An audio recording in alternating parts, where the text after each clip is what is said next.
adjust your set. I'm Lionel, sitting in for our good friend Anthony Cumia. Lionel Nation on YouTube. That's all you got to know. Lionel Media on X. I can't do the to X. I don't know what the hell X is. I'm still Twitter. But I'm glad to be with you for the next 9 hours straight discussing stuff that I find interesting. What I'd like to do during the course of today's confabulation, conviviation, and the chance for you and me to speak is for you to call in when you feel it appropriate. I don't even know what the hell the number is. Garrett, how are you, bub? Looking good. The numbers, you're looking at me, look a little down on the table. It's right there in you front go. That, very high tech. Yes. I like the one. My mother used to say that. 1-877-962-6846. Make a note of that. Does that spell anything out? Does that have Sanskrit for anything? 877-962-6846. I'm sorry, sir. I think it does, but I forget what it did. Whatever.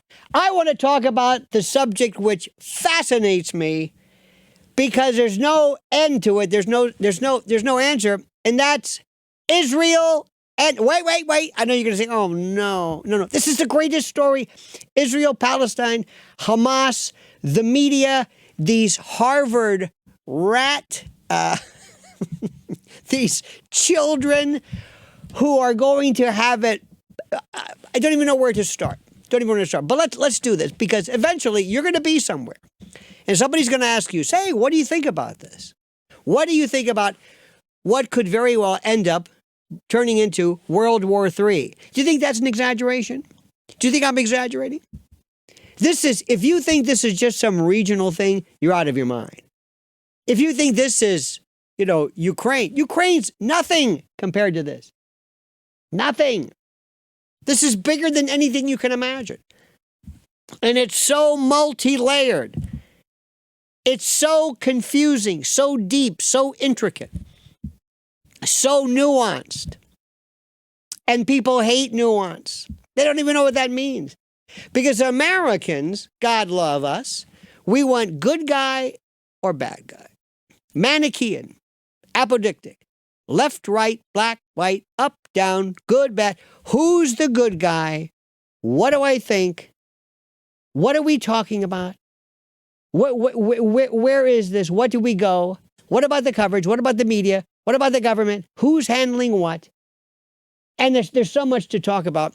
And believe me, this is not some arcane subject. You know what, Ukraine, or the Ukraine, as people would say. I don't know where the came in, like the Donald.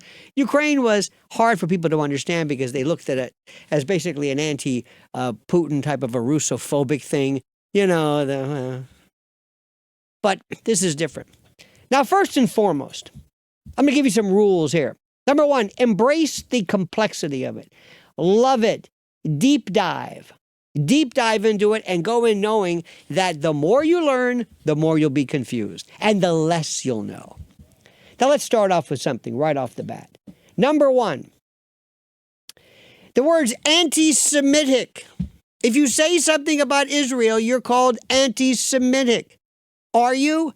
No. You could be.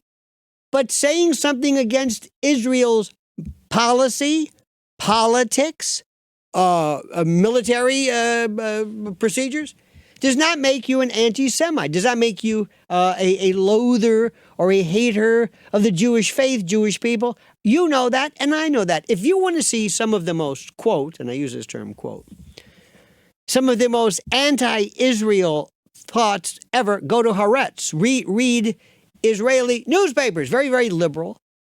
It's unbelievable. You won't believe what they're saying. I don't think they're anti-Semitic. I don't think they're anti-Zionist either. Now, whenever you see the word Zionist used in any kind of context, most often it is used by somebody who does have a little anti-Semitic bent. Not that it means that necessarily, but that's the way it's intended. That's the angle always. When you hear somebody say, well, this goes to show you the Zionist. Wait a minute. That's not a term that is usually a part of the American vocabulary. So when you hear that, pay attention. That could mean something or maybe not. Usually it means something because that's the trigger. That's the, not the trigger, that's the, oh, dare I say, the reference point to this, okay? The reference. Now, I, on Lionel Nation on YouTube, discuss this, there you go, on a regular basis. I like that up the whole time. If you don't mind, can you just leave that? I just like it. Make it easy. Make it easy for us. Let's talk about what happened. First, how anybody can have a hard time decrying the slaughter of innocent people, I'll never know. I don't get it. Maybe it's me. Maybe I'm just stupid. Maybe I just don't understand the complexity of this. If you're Rashida Tlaib, I don't know if you saw this. She is the one of the squad. She's Palestinian, she claims. She represents Michigan, I think the Detroit area. And she, along with Ayanna Pressley, Ilhan Omar, AOC, she represents the squad. And she has a Palestinian flag outside her office, and that's fine. Freedom of speech, good for you. And she was asked the other day, somebody came up and stuck a phone in her, like a recording device, and said, "What are your thoughts regarding the senseless slaughter of innocent people and children and old people and women? And what are your thoughts?" Now think about this. What are your thoughts? What are your thoughts regarding the senseless slaughter of human beings? Now, most people would say, my thoughts regarding the senseless slaughter of anybody is I'm against it. Hence the term senseless. What are you talking about? This is a no-brainer. What are you talking about? She didn't do that. No. Not the brain trust of the squad. No. She ran away, ignored her. I'm not going to answer. I'm not going to deign to answer your question, thus giving the implication that perhaps maybe she was not against the senseless slaughter of human beings. It was the dumbest thing I've ever heard. What kind of a jadrul could possibly not understand that you are given this opportunity to answer a question that you could answer at 4 a.m. if somebody awakens you from your sleep? You know this inherently. What do you think about it? I'm against murder of children. Well, of course. What are you talking about? There she is. She's walking. Babies' heads and burn children alive. Do you support Israel's rights to defend themselves against this brutality? Look at this. You can't comment about Hamas terrorists chopping off babies' Chopping off babies' heads. No comment. Look at this. Congresswoman, do you have a comment on Hamas terrorists chopping off babies' heads? That's twice. You have nothing to say about Hamas terrorists chopping off babies' heads? That's 3 times. Do you condone what Hamas has done, chopping off babies' That's heads, 4. burning children alive, raping women in the street? Burning children, raping women. Look at this. Nothing. You have no comment about children's heads being chopped off? That's what, 5? And look at this idiot. Congressman, why do you have the Palestinian flag outside your office if you do not condone what Hamas terrorists have done to Israel? Look at this. Do Israeli lives not matter to you? Now, I don't know if you, as I, believe that there should be some kind of a lightning bolt that comes down to zap stupid people, irrespective of what you believe or you're thinking or whom you voted for in the last election. What kind of a moron doesn't answer the question, I am against the chopping off of babies' heads? This is what we're dealing with here. This is what we're dealing with. And here's the best part. The best part are people who represent Hamas or whatever that particular ilk or faction is, who are going to be on the phone calling her and saying, "What are you doing? What do you know what you did? What are you doing?" By virtue of not saying something, there's a conflation, if you will. She's basically acknowledging that it's true. Now, I do not know what the official Hamas opinion is. I know there was initially some discussion by a lot of folks who were asking whether this was even true in the first place. Was it even true? Did it even happen? And as of today, there seems to be indications from various news organizations that, yes, indeed, these horrible facts were verified. Irrespective of the particular authentication of certain issues, think about what you just saw. Think about this. You can say goodbye to her. Goodbye. There goes your career. That's it. And it should be. Because anybody who cannot, and this is a no-brainer, anybody who cannot immediately denounce the beheading of children, all right, that's another story. Now, what you're also seeing something is very interesting as well. And we'll get to some of the particulars. The Harvard students, I've got to tell you something. I don't know when Harvard lost its mind collectively. I don't know when it was, what year it was, what particular thing happened. Academics, to an extent, have always enjoyed a kind of a disjointed connection to reality.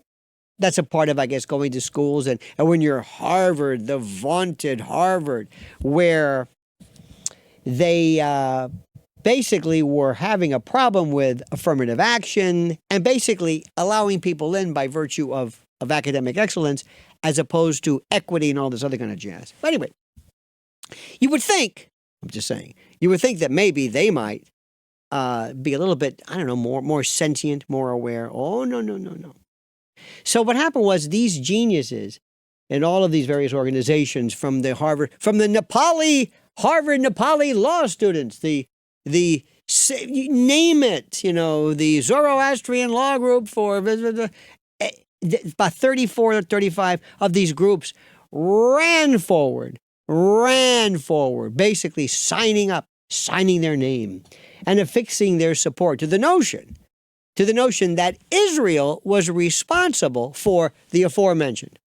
The children, the rape, the abduction, the kidnapping, the murder, that Israel is responsible for that they are responsible. That timing, the message, right, but the timing. And what it did was it shows you this unmitigated hubris, this sense of we can do whatever we want because we're Harvard.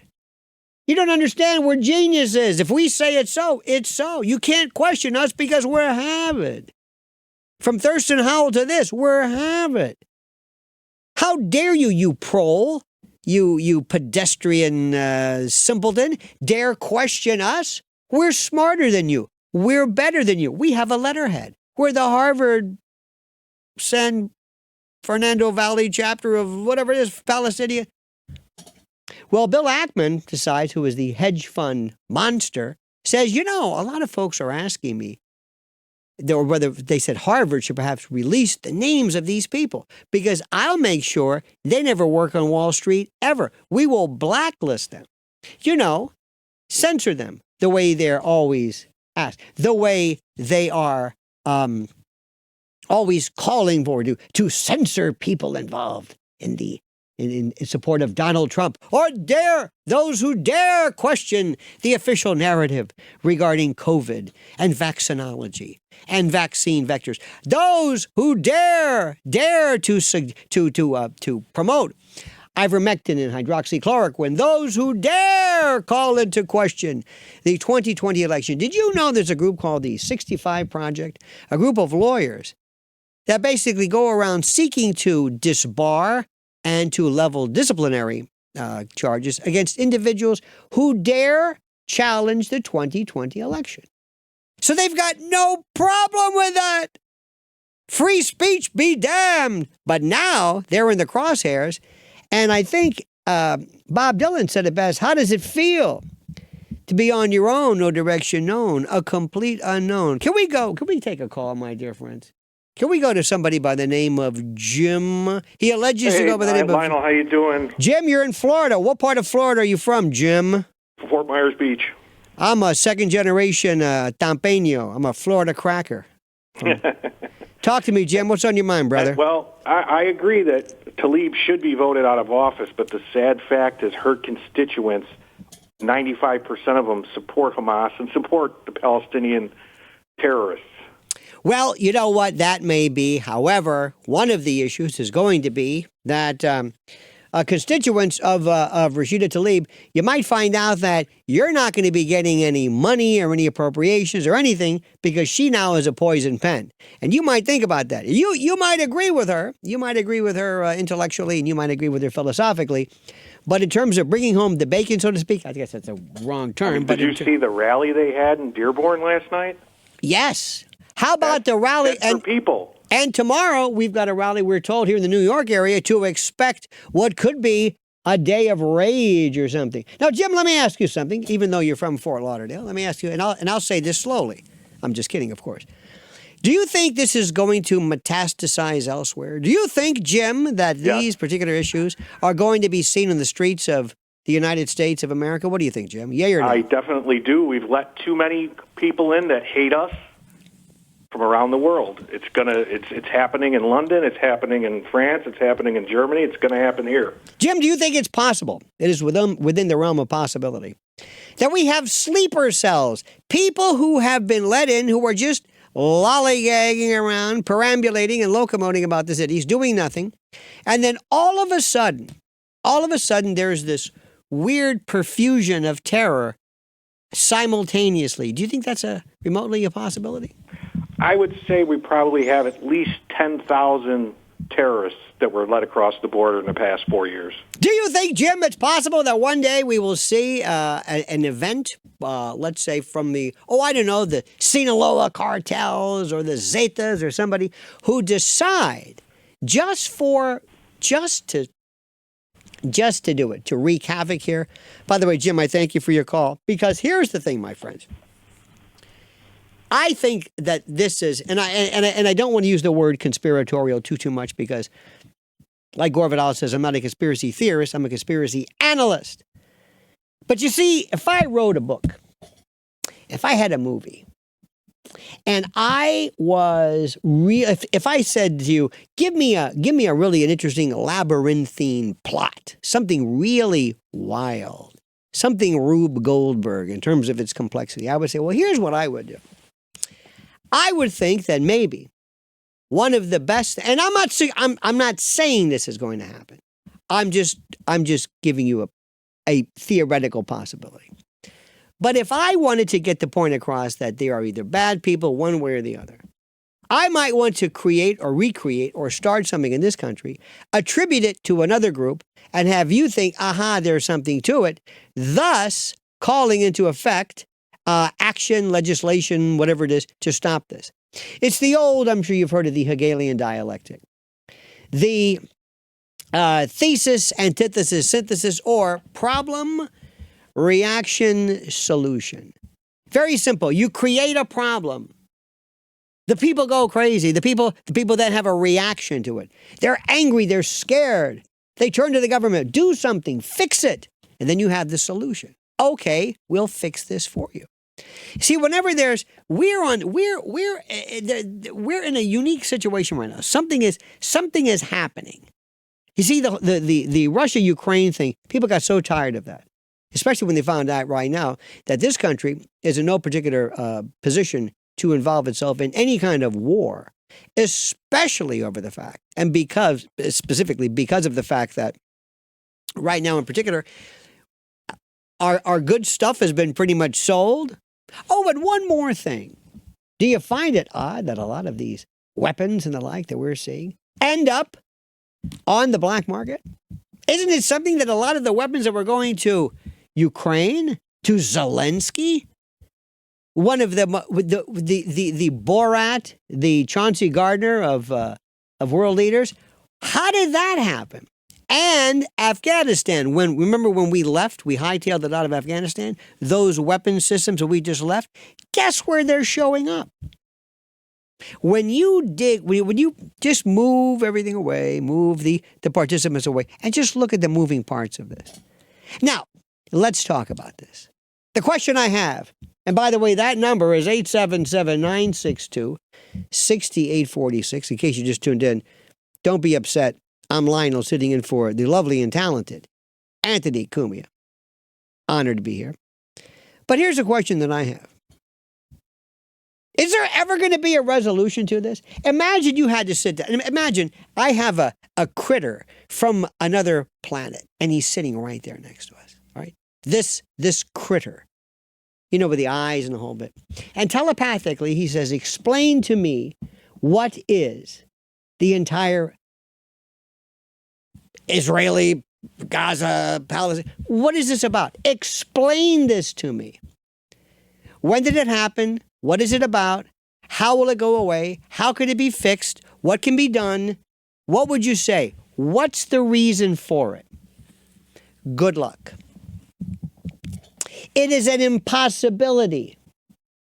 I don't understand this because I don't think human beings have the wherewithal, the gumption, the stones, as it were, the spirit, to basically say, we've got to end this. You've got a limited piece of real estate, and you've got two pieces of basically property within Israel property.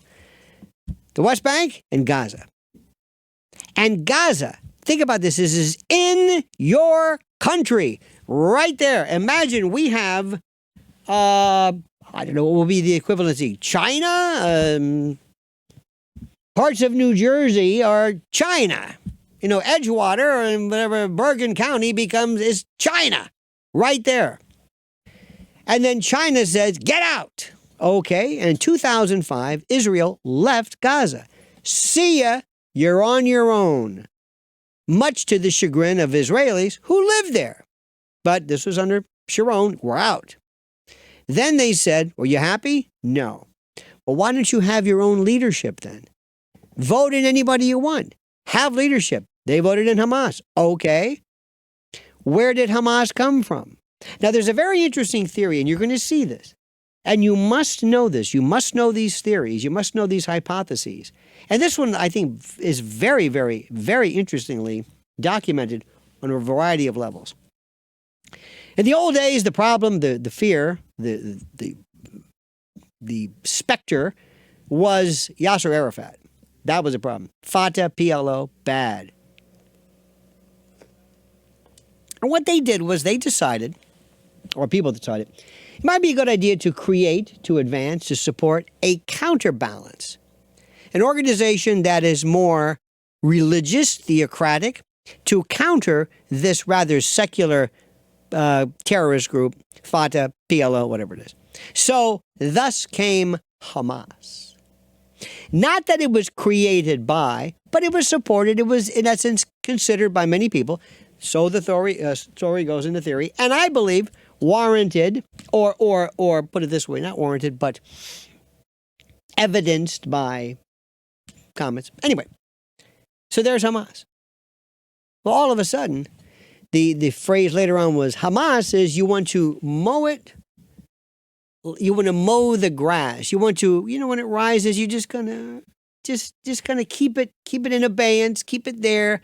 Some kind of almost a not a frozen state, but just kind of keep an eye on it. Well, the rest is history. You know where that went.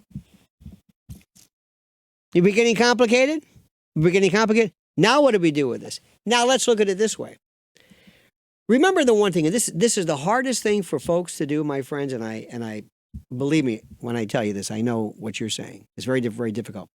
But years ago, there was a book called The Fog of War, and it was Robert McNamara, former Secretary of State during Kennedy and Johnson and Vietnam era. In any event, I interviewed him one time, and there was an interesting thing that he said. One of the rules, I think rule number one was empathize with your enemy.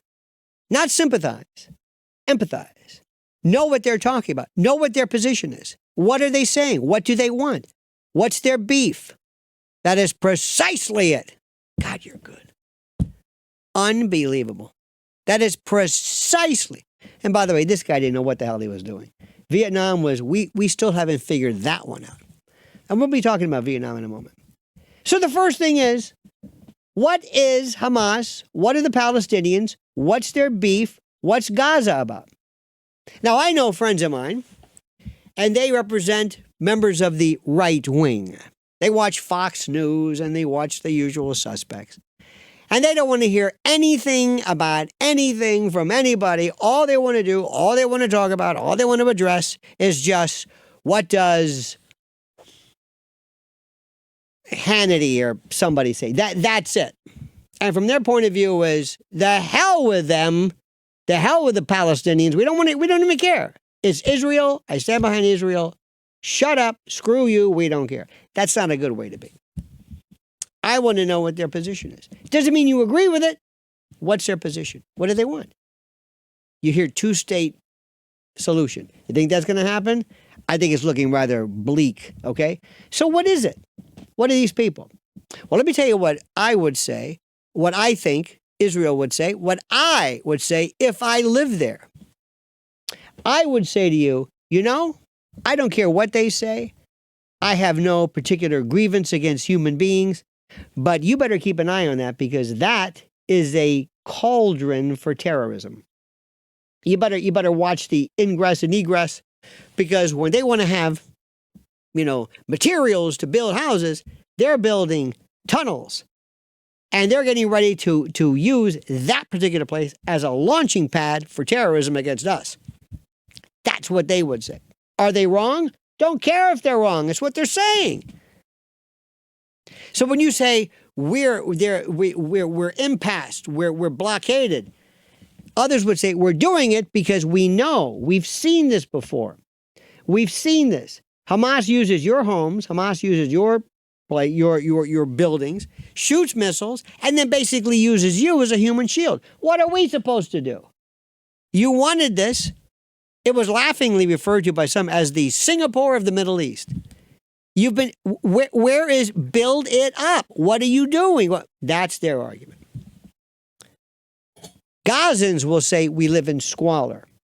We live in the worst of situations. They're calling this they call this apartheid. The phrase you will use, the phrase you will hear is refer to it as an open air, either a concentration camp or a prison. They find the term prison to be unacceptable because that implies that they did something wrong. Now, let me explain to you what I'm doing again. I want you to understand what they're saying. You're not going to be able to understand it, much less fix it, if you don't know the beef. So what do you want? How would you be happy? Get out. Get out. Get out. Let us be. Okay. Israel gave the Hamas area, 20,000 work permits, and it's not enough. Okay. How do we protect against Hamas? It's not Gazans per se, but what is Israel supposed to do with this terrorist organization here? What are we supposed to do? What? Do you see where we're going with this? No answer is acceptable. Destroy Hamas. Now let's go to the next issue. You see, one of the great parts about being an American citizen is the fact that we have a very stable system of, parties, and very simple. Our states remain, Jersey, Colorado, Georgia remains that state. It doesn't have pre-1967 Georgia, 1973 Georgia. Doesn't work that way. This group claims that they're in Georgia. No, we have states with shapes, and so we can't. We don't relate to this. Okay, but this is a different story, and you have people all claiming this one particular area theirs. Now understand this. Here's something for you. What if somebody came along years later and said, by the way, by virtue of some reference point, whether it's the Bible or some other, or history, whatever, we believe that we have some type of historical connection to the land that you live in right now. And we have gone to the UN and we're moving in, we're taking over. This is ours. Now, I don't want to relitigate 1948, but do you understand what that can do to people who are at the operating end of that? Do you? Whether you agree with it or not, you could say that's tough. Do you understand it? If you don't understand it, if you could say, no, I don't see this being a problem, then you don't understand what's happening. Let's go to Stranger. Stranger, you're on the Anthony Cumia Compound show. Welcome. Wow, welcome. Nice to talk to you, sir. Thank you, sir. I'm nervous, so pardon me. I have a comment I wanted to ask your opinion on, and two authors I wanted to ask you what you felt about them. So the two authors you can get back to later that I've met and talked to many times. One is Jim Marrs, wrote a book I really like called Rule by Secrecy. And then there was a guy who was actually worked with a friend of mine, a friend of my friend's dad, I should say, L. Fletcher Prouty. Oh, yeah. Who wrote the book. My friend's dad was Air Force Intelligence. He worked with him like in the early 60s. And for years, him and my friend's dad and Mr. Prouty would get together. I guess my friend's dad's place up by Chico. But, his book, especially the one, The Secret Team, but JFK, CIA, Vietnam, and the plot to assassinate him. Maybe a question about or a comment on that book or just about the author. And then the event I wanted to ask you about was like the World War I Zimmerman telegram. And if you wanted to comment on any of those authors, Jim Marrs, Rule by Secrecy, L. Fletcher Prouty, or the Zimmerman telegram. Well, Fletcher Prouty, if I recall correctly, was the inspiration, was he not, for Donald Sutherland's character in JFK? He's Mr. X. I interviewed a person, a wonderful man. If you go to my YouTube channel at Lionel Nation, I interviewed Jim DiEugenio. I read all the books. Love his work. I think he is the most. I could spend the rest of my life, certainly today, talking about that as well. And by the way, it goes to show you, Mr. Stranger, it goes to show you that America and American history is nothing but conspiracies. The entire situation in Israel right now is a conspiracy. And there's moving parts and people within people. There we go. People within people and groups within groups. And by the way, this man is so terrific. Do you know that if I had to point out one thing only, one bit of information that I find the most interesting, I know we're changing the subject, but you know what? I like changing subjects. The one story that I find which is the most critical and important to know is, isn't it amazing that nobody talks about the fact that there was a bullet hole that was found coming from the front of the windshield. Now, imagine this. Car's going this way, right? Lee Harvey Oswald is back here, supposedly in the Texas School Book Depository, or suppository, as my friend would call it. He's up there. Now, the bullets will be coming this way. That makes sense to me, right? I'm no Newtonian physicist, but I think that direction is being one thing. But yet, there's a bullet that goes through the windshield. And what do you think they did with that windshield? What do you think they did? They replaced it. The next day, they sent it to the Dearborn, and they cleaned up the car. They cleaned up the blood, and LBJ, that rat bastard, used the car, used it to kind of like remind people to glow. It is the most ridiculous story I have ever heard in my life. And there are people who have devoted their lives to it, like Mr. DiEugenio and others, and they've provided so much. And here's the thing I don't understand. Why is there such a collective disinterest on the part of so many? Why? Why is there? Why? Now I want to ask you a question. I'm going to go back to this Israel thing for a moment. And by the way, stranger, I thank you for your call, sir. Thank you very much. Here's the thing I don't understand. And we got to talk about this. How did Israel not know about this? Now I know what you're thinking. I know what you're thinking. You're saying, wait. This might have been a lie hop. You know, lie hop, my hop. Let it happen on purpose, or make it happen on purpose. I'm not saying that. I have no evidence of that. I know why people think that, but I have no evidence of it. And if I don't have evidence of it, I don't claim it as fact. I'll give it as a suspicion, but I'm a lawyer by profession and I believe in evidence. If you've got evidence, that's fine. It may be a possibility. It might provide probable cause, but it doesn't provide reasonable doubt. But here's the question. There was a very interesting, there's so many great, there was a woman named Efrat Fenigson. She is on YouTube. And she was with the IDF, and she said these areas were so monitored, so well covered and monitored and surveilled by systems, that if a cat walked across the whatever, this system would go off. A cat! How did this happen? How do you not know something that took, now they say it could have been 2 years in planning? I don't know if that, could that even be? Makeshift cities, but this, and whoever thought about using regular, this fencing? Is this, now we're just, put it this way. I know what you're thinking. You're saying, wait a minute, who are you? Who are you to question the IDF, and who are you to question the greatest military and intelligence organization? By the way, Mossad is their CIA, but Amman is their military organization. They're equally, if not better. How is that? Now, nobody's answered that question, but everybody's asking that question. It's the question I don't understand. It was suggested by some folks.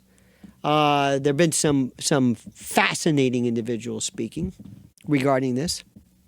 Judge Napolitano has been terrific. Scott Ritter was fascinating. He said that he believes that one of the problems was that for the longest time they were putting information and data into these huge kind of a metadata bastions and barrels, so to speak, of information. Whereas later on they used AI and artificial intelligence to pull out stuff, and they needed actual human, hands-on, plain old military investigation and the like. But how did that happen? We don't know. Next question. This is the one that this is the one that I don't. And like I said, I don't understand it. I don't understand any of these things. I don't understand how anybody expects anything to be fixed. Nobody's budging. Nobody is going to say, okay, to be fair, when it comes to to Gaza, Israel left. But we're going to go through that later. Nobody's going to want to. Nobody's interested in this. Nobody cares. Nobody's focusing on this. It doesn't matter. Okay, let's go through this. This is a question I have. Assuming Hamas leadership is not out of their minds, what were they thinking this was going to cause other than raising holy hell? What? You do know that it seems right now evident, it seems obvious, that there is going to be an invasion of Gaza. An invasion. 350, 100, 500,000? Who knows? This is Fallujah. This is door-to-door stuff. This is going to be, and I'm sorry to say this, and I say this with incredible sadness and trepidation. I know some people who love to play war. They say, oh, they're going to level them. No. This is going to be death and destruction and horror and repercussions and retribution. But that's another story. But what did Hamas ever think it was going to accomplish? What did they basically, you walked in, let me tell you what happens. Imagine this situation. Imagine you have a wasp nest, big hornet's nest in your backyard, and you call me. And you say, can you take care of that? I said, yes, I can. Yes, I can. And instead of me taking the wasp or hornet's nest down, and instead of me placing it in the back of a truck and then driving it away and then disposing of it safely, no, I take a baseball bat and I smash it into smithereens. Now, do you think that's a good idea? I don't. I don't think that's a smart idea at all. So, why would you do that? I don't know. So what is Hamas trying to accomplish? What did they think they were going to do? You are going to unleash a cavalcade, an inexplicable, unimaginable, incalculable fury on people who have suffered enough. Why? What does this accomplish? Tactically, you can say, well, it certainly inspired, emotion and discussion, and those Harvard students, them. What is the purpose of this? I don't care who you are. I don't care where you're from. I think about the people, the innocents, the lives, the women, the children, the elderly, who have to live there, who says, what do we do now? Thanks, Hamas. Thanks.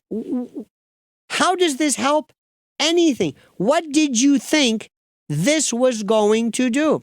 Especially when you have folks in Israel saying, well, Bibi, what are you going to do about this? You're going to respond, right? Yes. You're going to hit back hard? Yes. Did you hear the IDF, the secretary, their defense secretary, in essence, say basically it's going to be a siege? What is the purpose?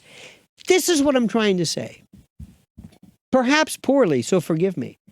None of this makes any sense. I don't get it.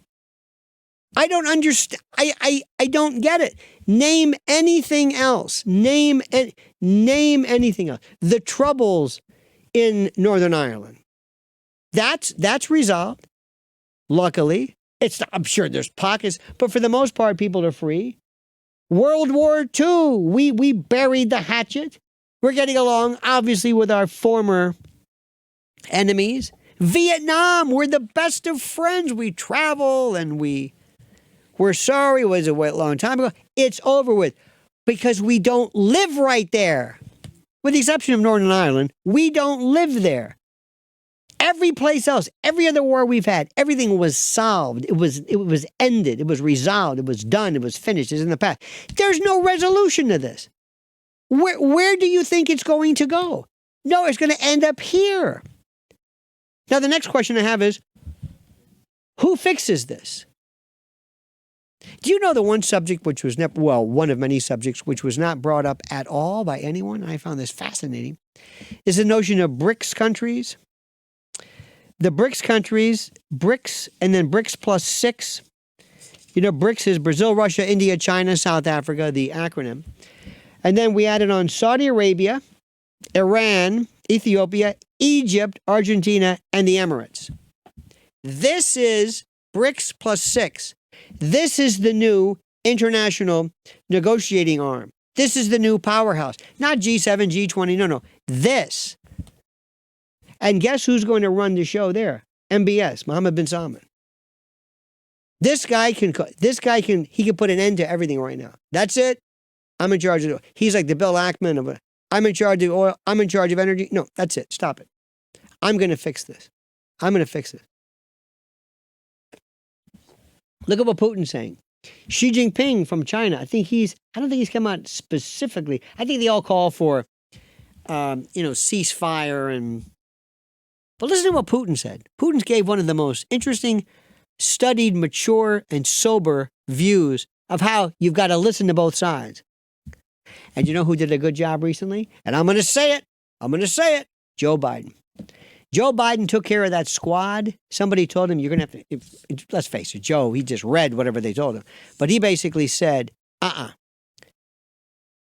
politically, ethically, morally, whatever you want to say it. He did the right thing. He said, we are going to extend all support and assistance to Israel to help them with evacuations and the like, and decried the repugnant statements, even Karine Jean-Pierre.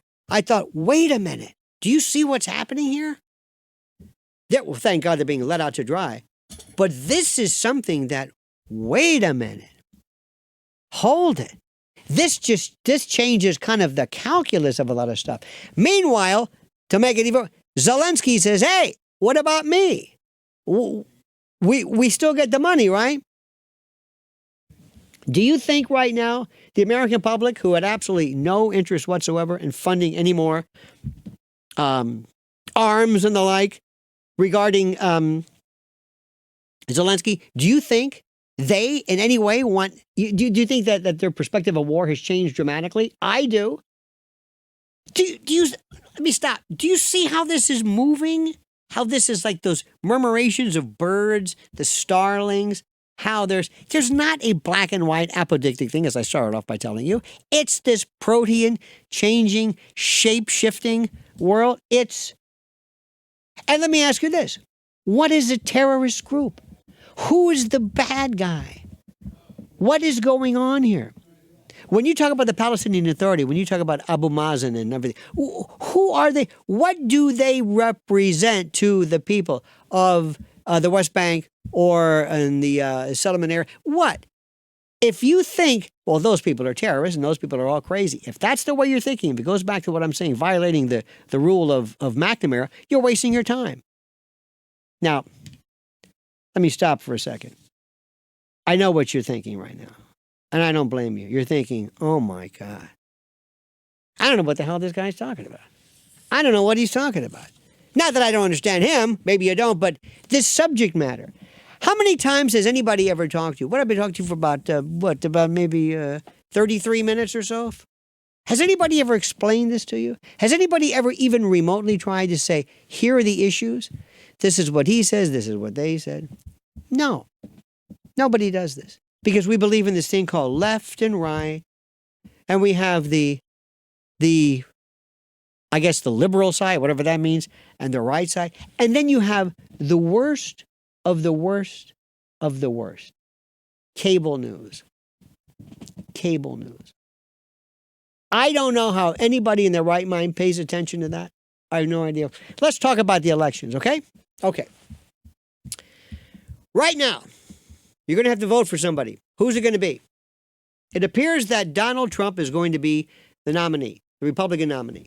Donald Trump said, like it or not, and let me ask you one thing. Would this be happening if Donald Trump were the president now? No. You can say whatever you want of Donald Trump. He scares the hell out of people. Scares the hell out of people. You know that, right? It would be a different story with him. One of the reasons why this happens is they look at this doddering coot and they realize, what are we worried about? There's no repercussion. You've got Anthony Blinken, who couldn't even speak. He couldn't even put a cogent sentence out about who's involved in what. He couldn't do it. We have never been so flat-footed in I don't even recognize this. This country used to be where everybody looked to, everybody thought about, everybody. Everybody said, this is the United States. This is it. Don't mess with them. Ronald Reagan. I never missed this guy more in my life. Ronald Reagan may not have known where he is, where he was, what he's doing, but by God, he had an image. And he gave the world this idea of like, don't mess with him. Same thing with Nixon, like him or not. Hell, even LBJ to an extent. Jimmy Carter. And then there's this guy. But the other day he did the right thing, at least by virtue of his countenance and the like. So the bottom line is it's going to be Donald Trump. Donald Trump is going to be the Republican nominee. Donald Trump is going to be, he's under what, 4 indictments, 91 charges, I think 47 federal, 44 state, something like that.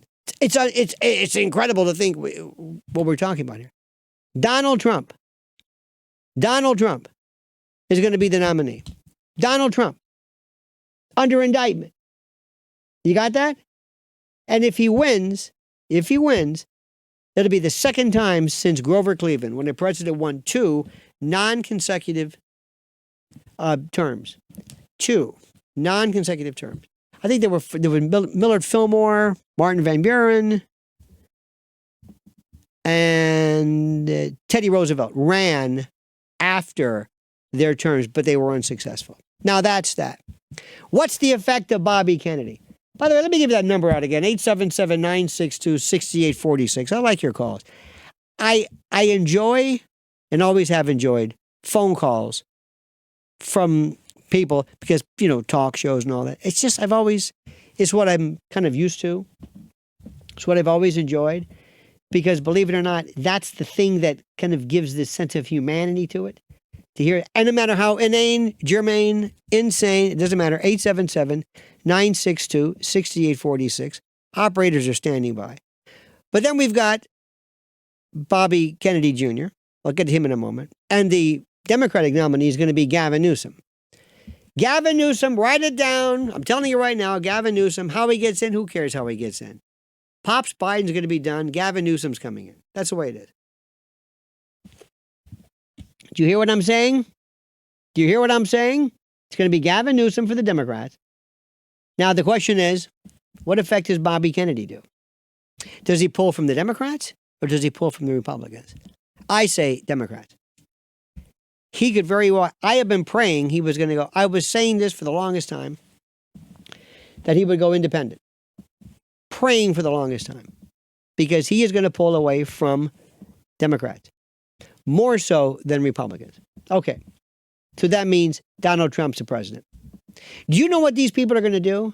We have our own kind of Hamas here. We have these anti-Trump lunatics, these TDS ghouls who run around screaming and yelling.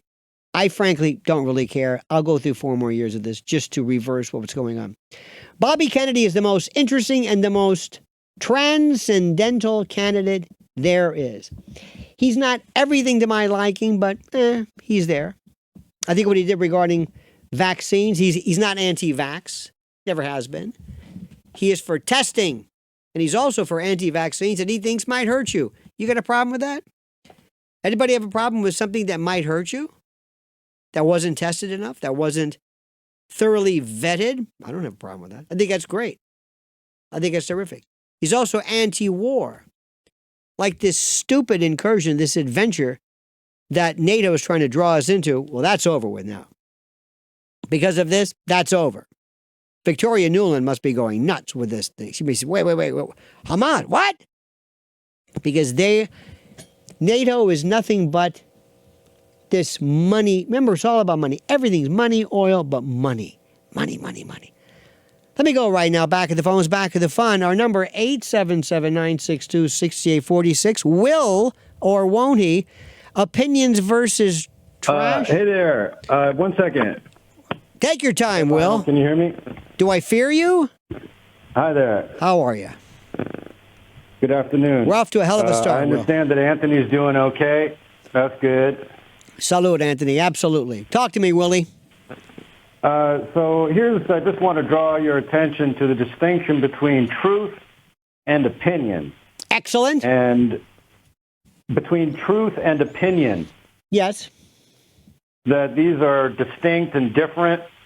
And that's true. You know, that every baby is born with a sincere heart is my premise.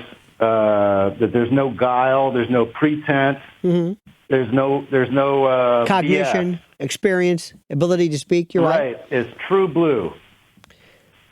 So the relationship with truth seems to happen at birth, and it's a human capacity. This is what makes room for the liar. Now, wait. Let me stop for a minute. Stop. I like where you're going with this. First of all, opinion has nothing to do with truth. It is just your indication of a preference, a distaste. You're merely appraising something. This is an opinion. I like Santana. I don't like Cumia. Okay, that's fine. That's an opinion. It's just a statement. It's an appraisal. What is truth? Whose truth? Better yet, what is false? And better yet, what is a lie? Let's go through those, shall we, Will? Are you ready? Are you hanging in there? You want to go through that? Sir. A lie is the court. I remember one time it was a great court case that defined a lie as a misrepresentation of fact with the intent to deceive. It was very interesting. It wasn't merely a misrepresentation, but I want to deceive you. Deception is my goal, not merely saying something, because it could be inadvertent. I could say something that was not true innocently, or I might have misspoken. But if I want to distort something, to deceive you, that is a lie. Now let's ask this. What about if the lie is good? What if I say, Will, you're handsome. Will, you look great in that suit. Will, you're talented. And I'm lying to you. But it's for an ulterior motive. Number two, what if I lie to protect my country? I'm a spy. I'm trying to get information that can save American lives. So I am a situational moralist. I hate to say it. Is murder wrong? Yes, unless it's to save a life. Then it's not murder. Now let's talk about this other thing too. What is truth? I don't even know what that is. What is true? Completely true? Partially true? How true does it have to be true? These are great questions, and I like the philosophy. Will, what do you think? I submit that truth is the constant under all terms and conditions. The constant? Yes, it's the constant under all terms and conditions, and our opinions may or may not be in alignment with truth. And it's the precedent of truth in our lives as individuals. This is what makes the liar possible. This is what makes it possible for the liar to exist. Okay, let me ask you a question. I like what you're saying. Let's talk about this. You have two people. Make it simple. The Vietnam War. You got the NVA and you got Americans. Okay? Now, who was correct? You've got America trying to go in there to do their job and to destroy the enemy and to win whatever it is. That was our side. And we supported our troops. You had the people who lived there, the Vietnamese, who basically said, get out of our country. This is our country, whether we go communist or not, which turns out it was a civil war. They were nationalists. But it's none of your business. Who was right? Who was telling the truth? Who was correct? Who was the winner? Who was the loser? Who was morally right? Who was wrong? See, I don't know these things. I can't explain, for example, to people, well, we thought we were doing a good job when we came to your country and basically destroyed it and killed millions of your people. We thought we were doing a good job. How do we tell people, hey, you're doing something, you're hurting innocent people? We dropped 2 atom bombs, but we were justified. Were we? Do you know the number of people, the number of generals who said, including Eisenhower and Stimson, and even bombs away Curtis LeMay and Eisenhower and MacArthur, who said, no, there's no need to drop the bomb. No, but we want to do it to show Russia. Do you want to? There is no such thing as right, wrong, truth, up, down, moral, immoral. From whose point of view are you talking about? I don't understand. I wish I could tell you. I'm a kind of a moral relativist, or I'm sorry, Will, please. You referenced the Bible earlier, and if there's any merit to that book, I'll get specific with Genesis. And if you took the themes of mockery and deception out of Genesis, the Bible maybe ends there. In a manner of speaking, that's a deeper, maybe academic discussion, but I would think so. Yeah, keeping it simple. If truth is the constant, what if the life in your body is the same as truth? I have no idea what that means. Let me turn it over to my crew. I have no idea what that means. But it sounds good. But Will, I thank you. I thank you for your call. And by the way, I appreciate your courage, and I appreciate the fact that you like to think in many, many dimensions, completely unintelligible, though they may be. I'm looking for the lowest common denominator that we all share as human beings. And I think you found it today, my friends. I think you found it on the Anthony Cumia show. Thank you so much, Will. I like that. I don't know what that means, but that doesn't mean it's wrong. Maybe it's me. Maybe I don't understand. See, I'm not the right person to ask about the Bible. I'm just not. I have no, listen, it's a wonderful, I don't mean to discuss religion. I am irreligious. Not an atheist. I don't have any religious, I don't speak French. So I don't have a word for, I don't speak French. I don't have I don't believe in witchcraft. I'm not saying witchcraft and God. So I don't have a concept of not believing in something. If I said to you, do you believe in sugar plum pumpkin? And you said, no. Well, do you know what it is?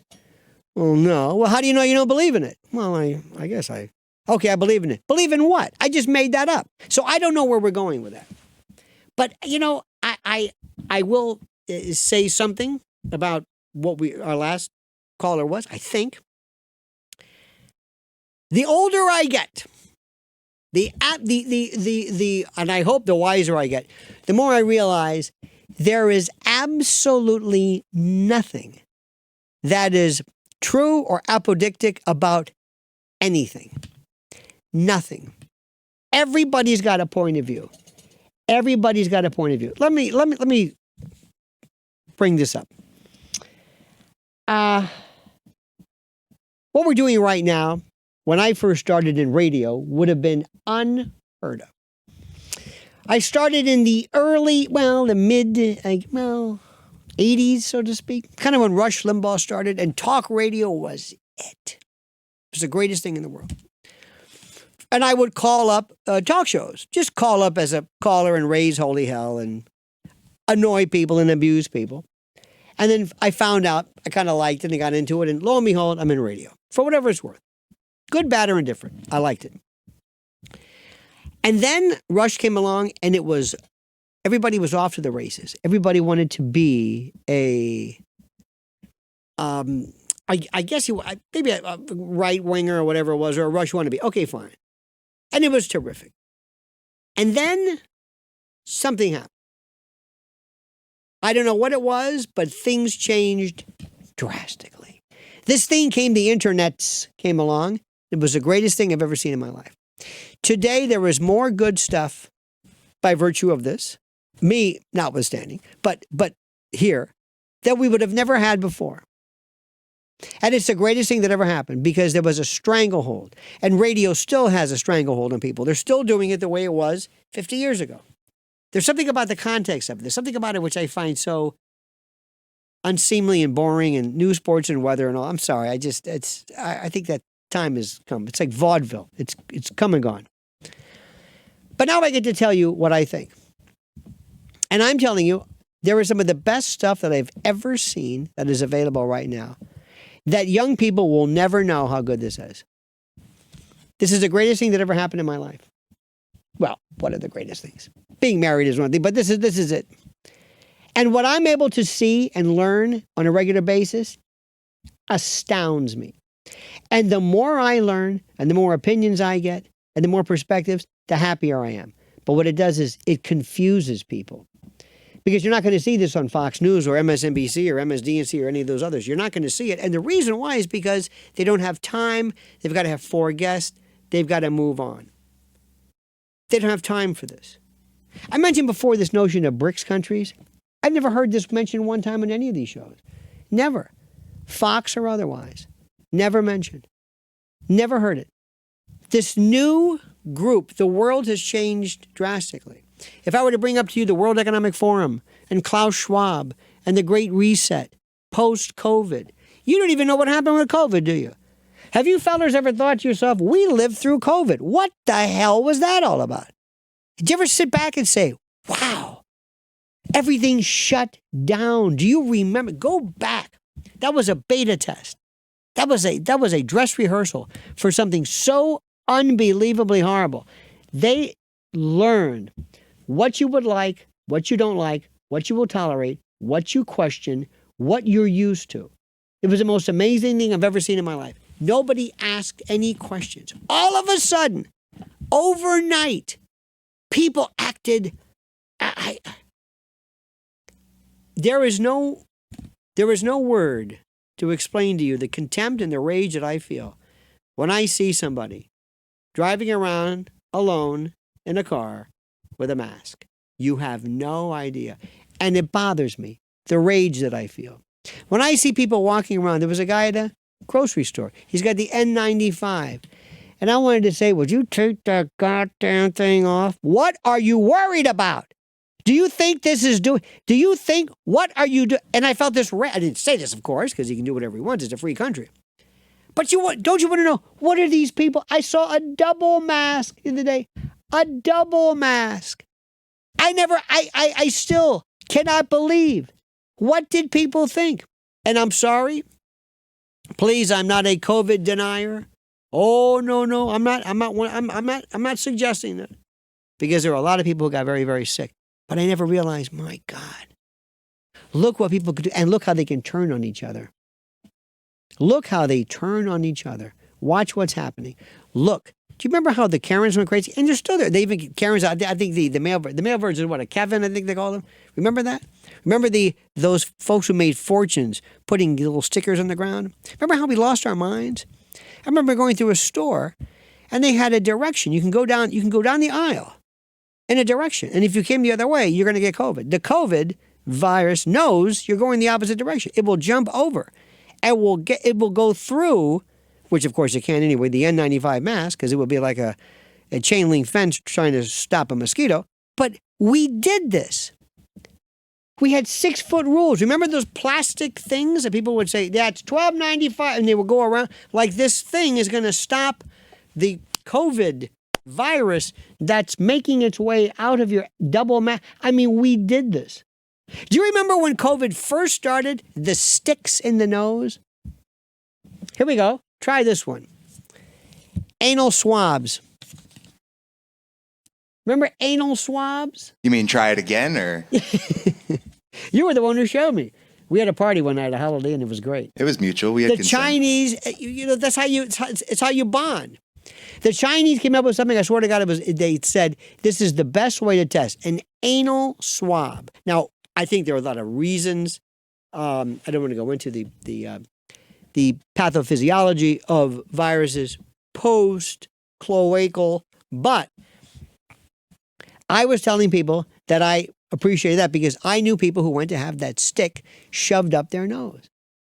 There were people who pulled it. Remember drive-ins? You don't remember this, do you? You don't remember it because it was a long time ago. Sticks in your nose, up into your nose, causing people to cough and gag as somebody's sitting around with his hazmat suit. And you would say, hey, I got tested. And then you said, well, what good is that going to do? I don't know. Well, what happens if you're positive? I don't know. Is there a cure? No. And I watched in amazement. Then the anal swab came along, and the Chinese suggested that it was probably the best way to tell. Remember COVID testing sites. Now, sometimes you had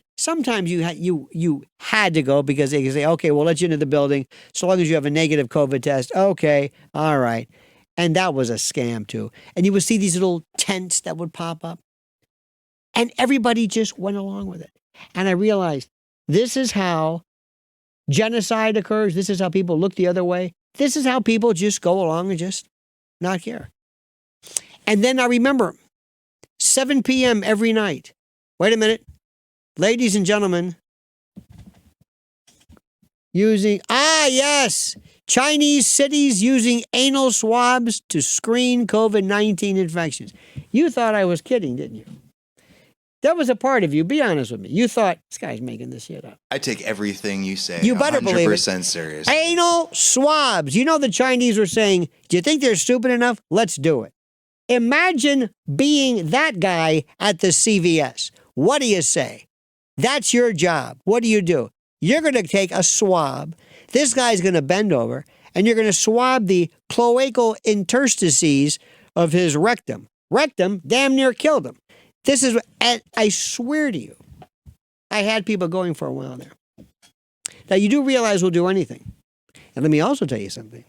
And I'm going to tell you something right now. And I pay attention to this, and I have for the whole time. People think I'm exaggerating with this. I knew we lost our minds with tattooing. Now, hang on. We've always had tattoos. People say, there's always been these various tribes and the Japanese. Okay, yeah.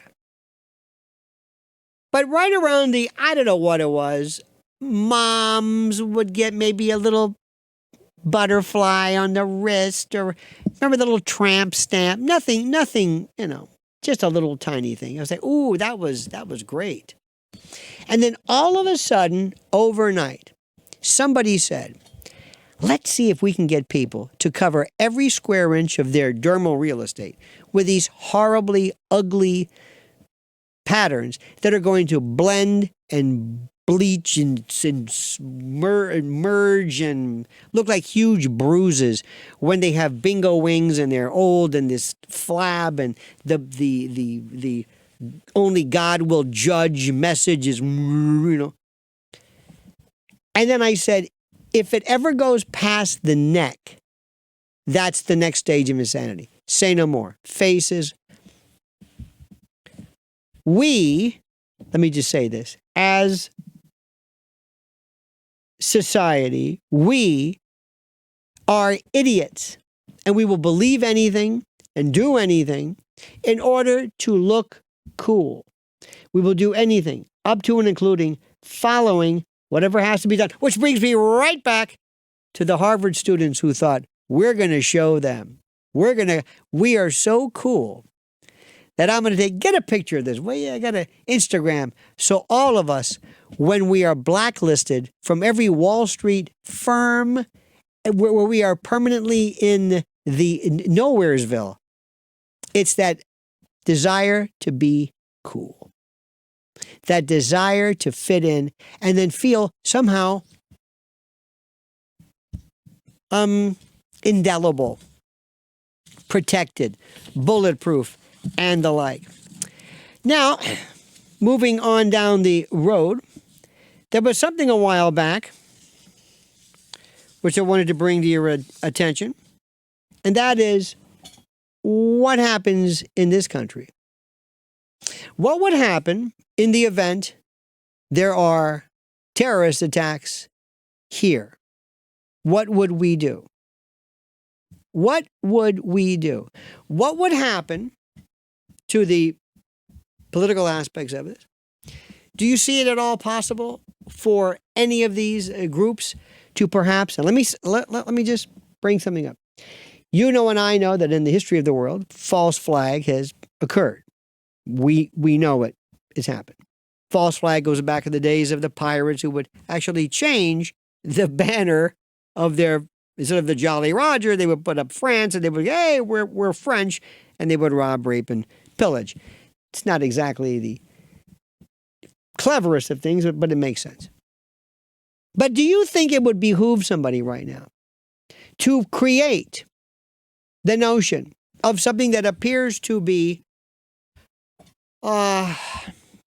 terrorist related and border related? Would that do something to change the mode, the mood, the impression of the American voting population prior to 2024? See, let me tell you what I would do. I want to write scripts, and I want to write stories, and I want to change the way people think about stuff. I want to change things. And the way I would change things, I would use media, I would use popular culture, and I would take certain events that would galvanize, that would change people. And one of the things that we're seeing right now, and I don't want you to miss this, is the turn all of a sudden in these folks who for the longest time were very loud and obnoxious and vociferous regarding Palestine. As of this week, it changed. As of this Harvard, this is the biggest deal. This was a sense of, I'm right, you're wrong, F you, this is what we think. And it became cool. And then all of a sudden, with just one tweet, just one little tweet, all of a sudden they're saying, you know what? I don't think you should be hired. And it stopped. Okay, what happens next? What happens next? What happens next to the squad? What happens next to the Democratic Party? What happens when the Democratic Party, within its own ranks, does a kind of a little separate plebiscite that turns out who's with us and who's against us? Think about that. What happens then? What happens if the Democratic Party all of a sudden woke, becomes really dangerous really fast? What happens if, God forbid, something bad happens? Somebody who came in, somebody who was a part of the Sinaloa cartel or whatever, in Cincinnati, there was a wild melee of something and terrorist activity, and it was related to, or if it was posed and poised and presented in the media as a part of border lunacy gone bad, what would happen? It would change everything all of a sudden. And Trump's the president again. It changes everything. See, what is the Democratic Party? What do they stand for right now? What do they stand for? The Democratic Party is a group of people, think of it like a cell that was infected, affected, violated by this virus called wokeism, whatever the hell you want to call it. I don't know. And this parasite took this group called the Democratic Party, and they ran it. And all of a sudden, they took off. They took off with every conceivable lunacy you can imagine. Not only from, puberty blockers and woke this, but stop it. Anyway, they're there. In the meantime, the Democrats themselves have said nothing. The Democrats themselves have not really complained about this. The Democrats have been they just hated Trump the whole time. But their party's gone. They don't stand for anything. They don't stand. What did they stand for? And here comes Trump. Because I always think about the elections. And here's what Trump has to do. Do you remember there was a case a while back? Maybe you don't. Maybe it was during the Ronald Reagan years. And Ronald Reagan asked the best question. He said, are you better off now than you were 4 years ago? That's it. That's it. Are you better now? Are you better off now than you were 4 years ago? Jimmy Carter? Hell no. That was it. I would ask the following question. And please forgive me for being scatological, but I would say it just like this. This is my thing. Do you want 4 more years of this shit? That's it. That's all I'll say. If you do, vote for them. I'll sit down. And by the way, Gavin Newsom, this new guy with the hair, he's just as bad, if not worse. He's just a coherent version of Joe. Imagine that. So if you want this, you don't need me. Have a nice day. We're done. Do you want this? And if I were Donald Trump, I'd walk out and I'm on a stage. Imagine this. And I got these big screens behind me. And all I do is I show riots and crimes and people jumping on windshields and burning and George Floyd and just disaster. People going into CVS stores and Sephora's and Walgreens and stealing and just everything and just behind me the whole time. People passed out. Have you gentlemen noticed the level of junkie that we see right now? Where do these people come from? They're young. They're white. Did they live here before? Did they become junkies? I think they were dropped off. I know it sounds weird. Where were they before? They weren't here 2 weeks ago. Now they're junkies. What happened? I don't know if anybody's done a demographic study. I think they're dropped off. I think somebody said all of a sudden, I saw a guy the other day with a needle in his neck. I told somebody, I said, you're not going to believe this. I want to take a picture. And he goes, hey, you can't do this. And I couldn't help myself. And my wife says, don't talk to them. They might stab you. I said, well, that's a good point. But I said, no, I'm sorry. I said, I beg your pardon. You can't do this. I can't what? You can't take pictures of me. That's against the law. As he's got a knee in his neck. I said, that's interesting. What about what you're doing? I'm not doing anything. So all of a sudden, there they were. Out of nowhere. Where did they come from? And then they're gone. Now, I don't know about you, but I think they were kind of created. But to make a long story short, so that's what I would ask. And ask American people, what do you think about this? Do you want 4 more years of this? Do you know what it takes to clean things up? Did you know who, and this is a kind of a tough thing to do, and I don't mean to, I'm not one of these law and order guys. I know people sometimes say this and, well, but I got to tell you this, make a long story short. I have this, I'm finding myself believing in certain things that I kind of didn't believe before. And one of the things is that I always worried about the police getting out of control. I didn't want to live in a world of police state stuff.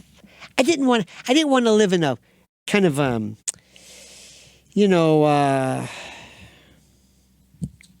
trying to think of not a Buford Pusser, but one of these southern sheriffs. I didn't want to live in a world of robo-cops, and I just thought this is not good. We got to keep a lid on the police. We got to make sure the police state. This is what I used to think. Because we don't want that. I don't want the police. I don't want to be afraid of the police.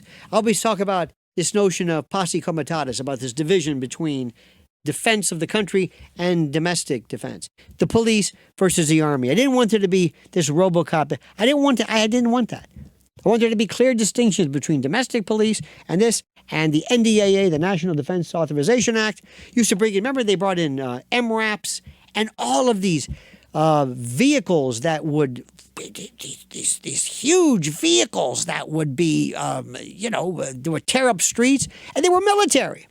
And they would bring in the cops would be trained by military. And I would say, whoa, wait a minute, hold it, we don't do this. What are you doing here? I don't want a bunch of cops who are. I don't want to see Hercules units in the street. I don't want to see MRAPs and people with machine guns. I don't want to see excessive police. I don't think that anymore. I want that. Bring in the excessive police. What the hell was I thinking? I'm not doing anything. What am I worried about excessive police? Bring in the excessive police. I want to see really bad Jack Reacher, not the Tom Cruise Jack Reacher, but the other guy. I want to see badass cops. Have you seen the police we have in this city? Have you looked at these people waddling around, looking at their phones? Now, I know we're supposed to say, I love the police. I'm a big fan of the police. The police that I used to know here, when Rudy Giuliani was here, those guys were the police. They scared you if you were a bad guy. I liked them. I don't break the law. I'm funny that way. So if we brought this back, if somebody said, ladies and gentlemen, I'm running for office. My name is Donald Trump, wherever the hell it is. And you see these pictures behind me? We're not going to see that anymore. You are not going to see that. I'm going to have more police than you could ever imagine. I'm going to do the following. Number one, I'm going to hereby accelerate your ability to use your Second Amendment right to provide, to organize your own private militia. Did you hear me? Your militia. You want your organization? You want it to be a block? Maybe inside a gated community? Maybe your town? Maybe whatever it is, Second Amendment, you get the right to carry a gun. You get the right to protect yourself if you want.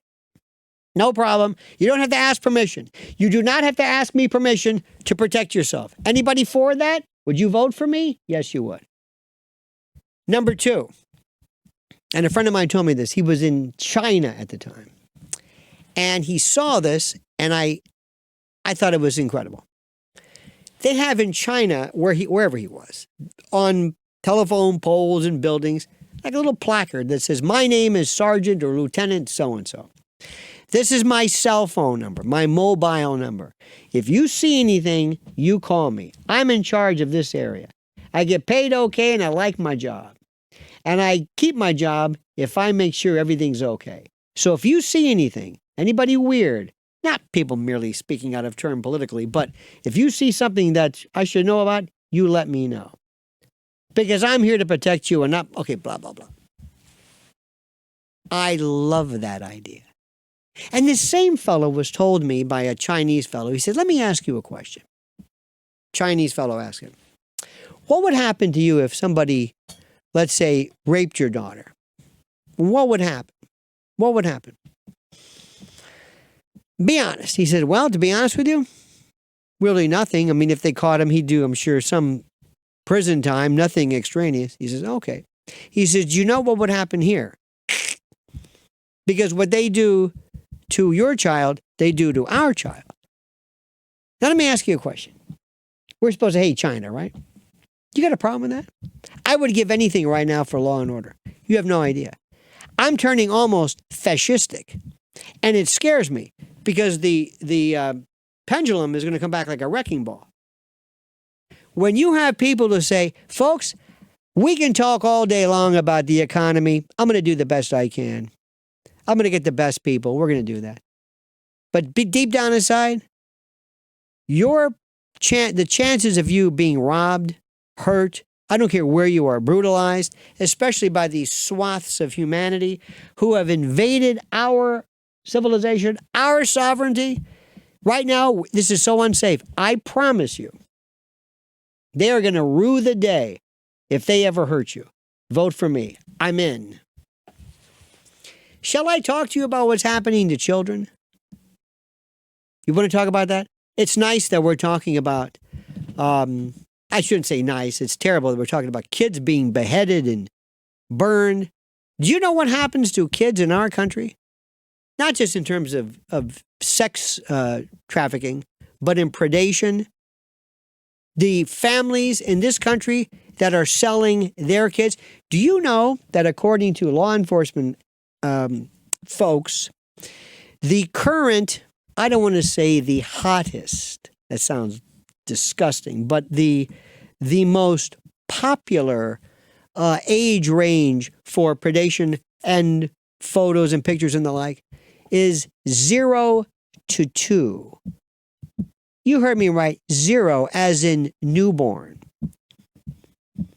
That's impossible, right? This guy must be crazy. People having babies, handing their babies over to whatever. The level of depravity of this world will make you sick. You won't be able to you won't be able to understand that you share DNA with these people. Does this make sense to you? Does this make sense? I hope it does. Because I am telling you. I've never seen or heard anything like this before in my life. I have lost all faith in humankind. All faith. And when people say, mankind is good, no, we're not. See these two guys there? You can't see them. They're not good. They're just not bad.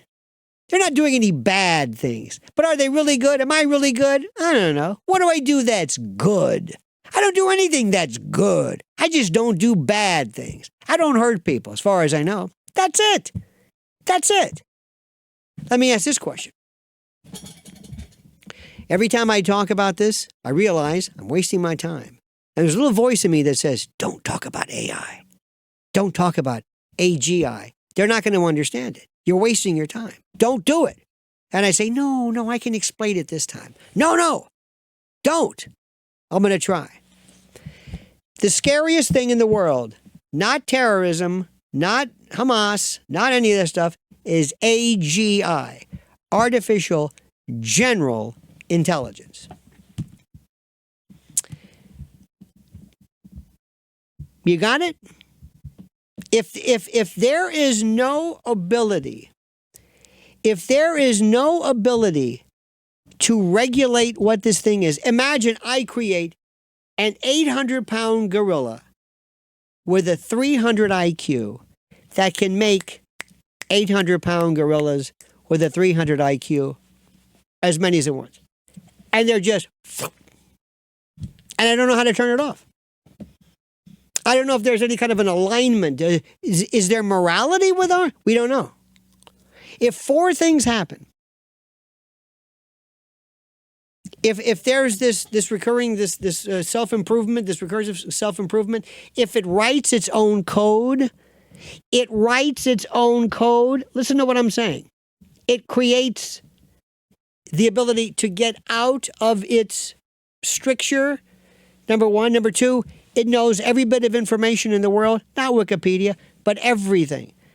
Names, social security numbers, driver's license number, it knows everything. 3, it knows human behavior. It knows how to work on fear, trepidation, greed, lust, anxiety, indecision. And number 4, if it can write its own code, its own API, that's it. We're done. We're finished. We're through.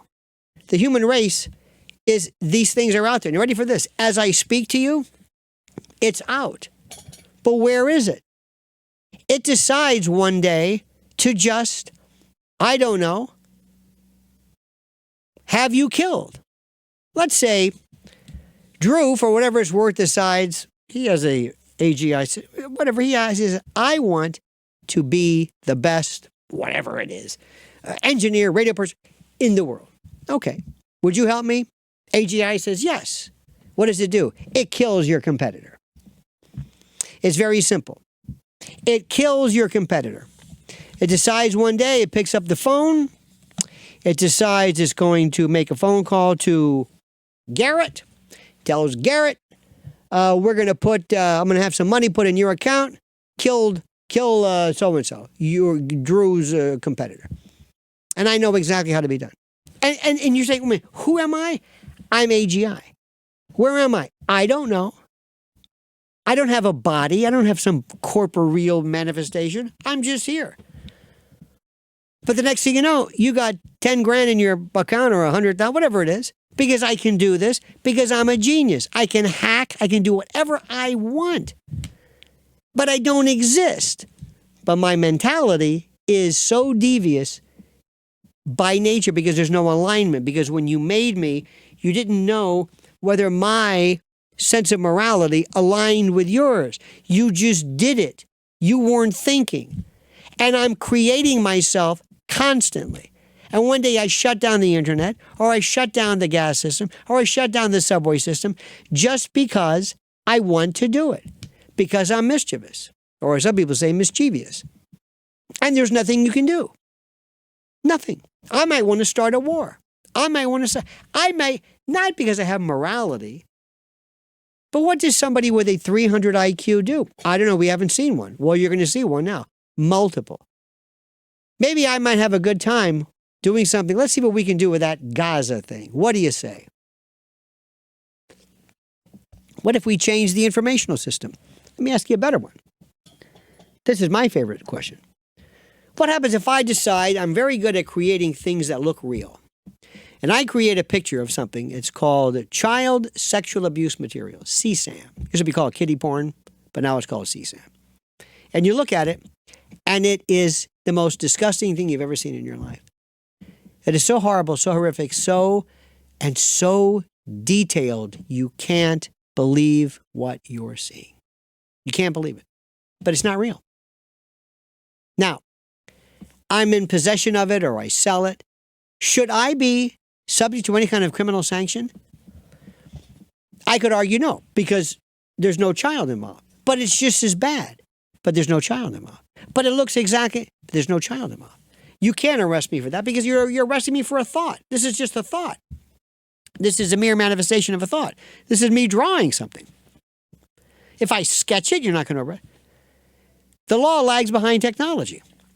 You're going to see stuff that's, forget deep fakes, forget, you don't understand. Look at me. The future is so scary. I need shades, Timbuktu 3 taught us. But there's nobody watching this. And whenever I try to bring it up, people don't understand what the hell I'm talking about because they can't understand. Well, we could just turn it off. You don't turn it off. And we're not talking about that now because we can only talk at one system at a time. We're talking about Hamas, Gaza, Israel. Remember Eric Bren or Bryn? He was a guy on Ed Sullivan. He would spin plates and bowls, and they would play Flight of the Bumblebees or the Saber Dance. He would and he would spin these bowls, and he would go back and forth. And as a kid, I'm thinking, oh my God, look, he's going to drop the plate, and I don't know why that was a big deal. But he had multiple plates going, multiple bowls, and he had them all at the same time. And that's what you've got to do. Like now, there he is. That's what you're doing. These are multiple issues. See the one on the left? Look at this. Imagine being coked out of your brain doing that. Not that you would know. Or some Adderall. Look at this. I could watch this forever. This is my life, gentlemen. This is what I do every day. I try to maintain a balance with all these stories that have nothing to do with each other. Most people are looking at one bowl. That's me. Imagine the day they told them nobody wants your act anymore. What do you mean? Nobody wants you. But I'm the best. Yeah, I know, but it just... But I could do 100. Sorry. Anyway, that's my life story. And that's what you have to be. You've got to be able to handle millions of different concomitant things at one time and not lose your mind. F. Scott Fitzgerald said that the test of the superior mind is to be able to handle seemingly inconsistent, seemingly conflicting ideas and thoughts simultaneously and not lose your mind during the whole time. That's what we're doing right now. And there's nobody to help us. You know why? Because kids don't learn about critical thinking. You don't. You are told basically to sit down and let people tell you what to do.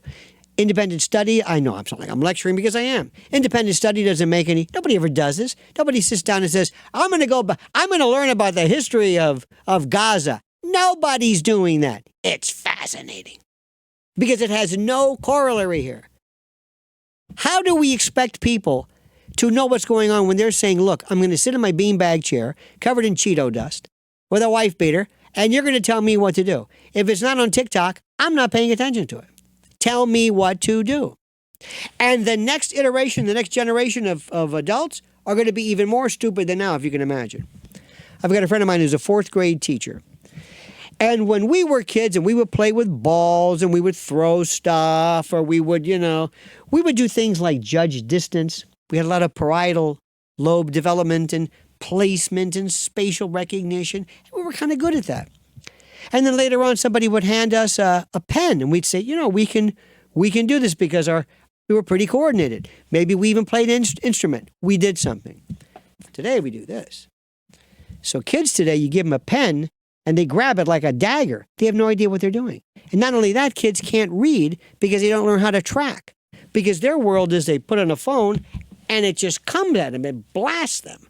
So consequently, they don't know what to do. They can't track words. They can't read. They can't write. They don't make eye contact. They're social misfits.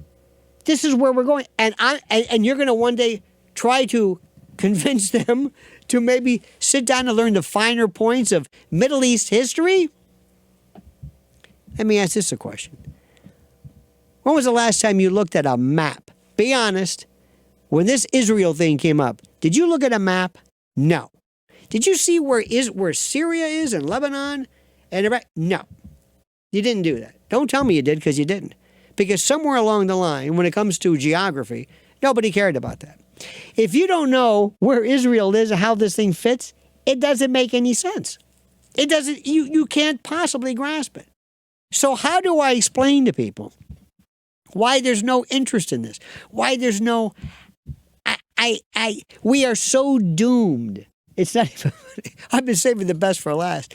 We are so doomed. There's a word that begins with F. I don't want to necessarily bring it up now, but I think you know what I'm talking about. And the word is farrago. It's true. I have absolutely no faith for any of us. I see this debauched, demented, horrible, horrible world. Stupid children. Oh. And by the way, all those kids right now in Gaza and the West Bank and those Palestinian kids, they're going to grow up. And what do you think they're going to be? What do you think their perspective's going to be? Tell me. We don't care about that. We are so screwed. I'm going to leave you with this one. We are so screwed. So hosed. What we need is a revolution in this country. There was a radio term, I don't want to, when I say it, we need to blow everything up. Meaning, whenever somebody would come in, they'd buy a station, they say, you know what, they fire everybody and start all over again. We need to start all over again. We are so doomed. We are in such torpor. We're like concretized. We're stuck. And it's not going to get any better. And here's the best part. The best person available right now, swear to God, and there's a lot that's wrong with him, is Donald Trump. You heard me, Donald Trump. Because you need somebody in there who is a maniac, who is ready to go in, who is so pissed off, as we say in West Tampa, so empingado, who comes in and he said he should not even have an inauguration. Say, you know what, I'm going right to the White House. Forget the inauguration. I don't have time for this. Let's go. And start executive ordering things, closing down commerce, closing down Department of Education, energy, just go down the list and make Washington a ghost town. And talk to people flat out, straight up, and talk to people like Putin and others and Xi Jinping and say, all right, there's a new sheriff in town. I'm tired of this. You understand that MBS runs the world right now? And what Biden did when he released the information and mocked him and humiliated him regarding the murder of Khashoggi. Remember that one? That's your guy, Joe Biden. It's going to be bad, real bad. You understand that? But in the meantime, what I want you to do is this. Keep happy, research, keep looking and paying attention to our good friends here at, what is this called? The Anthony Cumia Show or the Compound Show? Or what the hell do you call this thing? The Anthony Cumia Show. You know what? Because the Sylvia Lipschitz Show would make no sense. The Anthony Cumia Show. And Anthony's going to be back before you know it. And I want to tell you something. He is one, I don't want him to, don't tell him I told him this, but I think he is one of the most talented, one of the smartest people, bar none. And you know what? He's never realized it. You know why? Because I'm sorry to say this, please, don't take this the wrong way, but some of the people he hangs around are morons. And when you hang around morons over a period of time, present company excluded, but you know what I'm talking about. When if you walk with somebody with a limp, but I'm saying, if you walk with somebody with a limp, you'll have a limp. I'm just saying, he is one of the brightest, the most intelligent people, bar none. Don't ever tell him I told you that. So, Drew and Garrett, I want to thank you. You're the ones who made God, the reason God made Oklahoma. You're behind the scenes. I want to thank you for that. I don't think Anthony pays you enough in terms of money, cash, or homage. I think you need more respect and more dough. Just let him know that. I'm going to tell him that. Because remember, it's always those people. Sure, they look like a bad bank tellers. Don't they look like, doesn't this look like a bad social experiment, like the Milgram experiment gone bad? This looks like some kind of a weird, I understand it, but if it weren't for these people, there would be nothing. So I want to thank them, and I want to thank you, and I want to invite you to follow me on YouTube at Lionel Nation. I do 2 shows live, 8 a.m. Eastern and 7 p.m. And I'm going to leave this and go to the evening show, and I'm going to be talking behind your back. So anyway, thank you so much for this. Thank you again. Anthony, we love you. God bless you. It was an honor, gentlemen. See you next time. And as we always say, what I used to say is my valedictory, the monkey's dead, the show's over, sue ya, dat.